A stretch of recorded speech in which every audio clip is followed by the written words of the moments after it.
So I got another box today from Royal Tiger Imports. I picked it up at the FFL. I haven't actually opened this yet. It came like this. They opened it to get the serial number and stuff, but I haven't actually looked at it yet. So I'll go ahead and unbox it and see what I got. It's pretty well wrapped in bubble wrap. I assume this was in a larger box when it was shipped. So this was basically just more to protect it.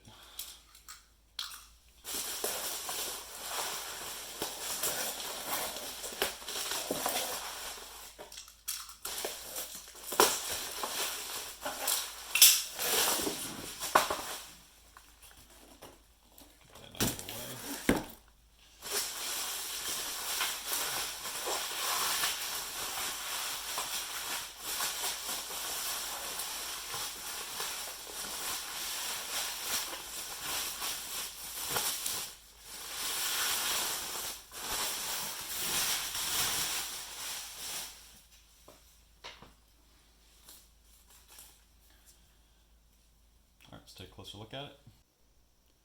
So it actually looks pretty good. It doesn't look really all that dirty.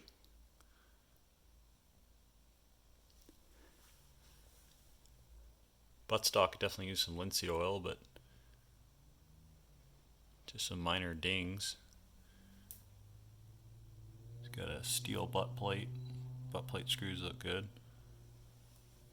A lot of times they get smashed down into basically nails. Probably from all the drill and stuff.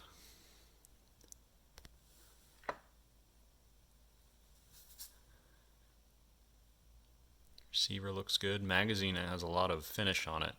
A lot of these Ethiopian cash magazines are pretty shiny. Bolt seems to move okay. Definitely feel that it's dirty.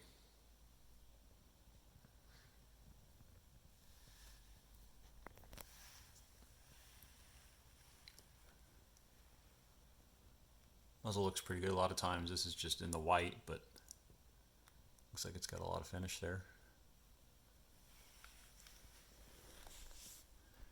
Alright, let's flipping it over. So far this side looks pretty good. Get a closer look.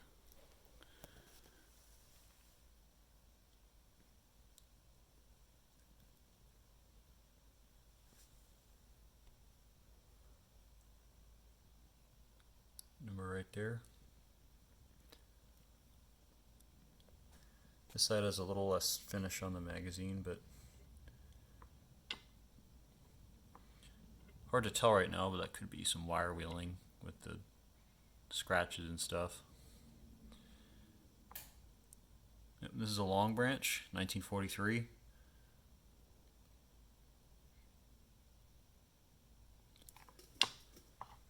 There's the adjustable rear sight too.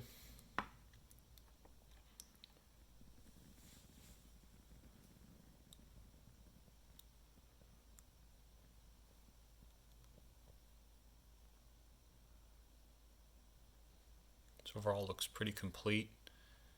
Finish isn't bad.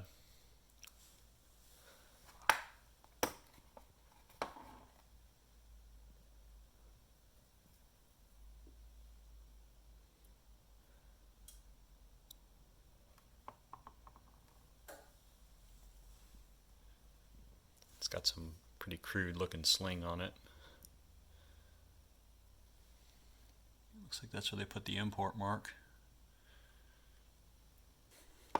So this is why I could tell that this was definitely not a British manufacturer, because on a British manufacturer there's basically a little piece back here you push down to get the bolt head out, but this looks like it uses the long branch technique. I know the Savage had a similar method there.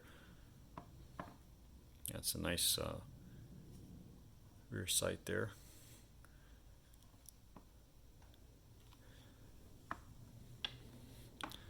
So it looks pretty good so far. I'm not really able to take a look at the bore right now. I tried taking a look at it in some light and it's just too caked. I can see some good rifling in there, but there's just so much of it that's just covered with grease that it's going to be a little hard for me to tell. Just doing a quick test though, I can see that It doesn't need a case, so that's a good sign. But I'll have to see how consistent the rifling is down the rest of the bore before I can make a final determination. So I got a few projects ahead of this one, mainly the Martini Henry rifles that I purchased from IMA. I'll have some videos out for those soon, as well as some collection videos in the meantime. However, I will post a video of this when I get to cleaning it up and how it looks after I'm done. If you'd like to see those videos, feel free to subscribe and you'll get notifications when they come out. Thank you for watching.